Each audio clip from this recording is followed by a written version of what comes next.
सैया मिलल बा कसाई ससुर घर कैसे के जाई। सैया मिलल बा कसाई ससुर घर कैसे के जाई।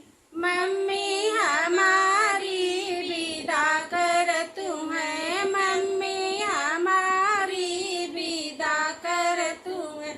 पापा से पता हम लगाई ससुर घर कैसे के जाई। पापा से पता हम लगाई ससुर घर कैसे के जाई। सैया मिलल बा कसाई ससुर घर कैसे के जाई।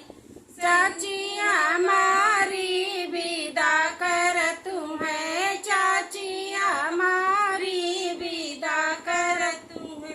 चाचा से पता हम लगाई ससुर घर कैसे के जाई। चाचा से पता हम लगाई ससुर घर कैसे के जाई। सैया मिलल बा कसाई ससुर घर कैसे के जाई। भाभी हमारी विदा कर तुम्हें, भाभी हमारी विदा कर तुम्हें। भैया से पता हम लगाई ससुर घर कैसे के जाई। भाभी से भैया से पता हम लगाई ससुर घर कैसे के जाई। सैया मिलल बा कसाई ससुर घर कैसे के जाई। सैया मिलल बा कसाई ससुर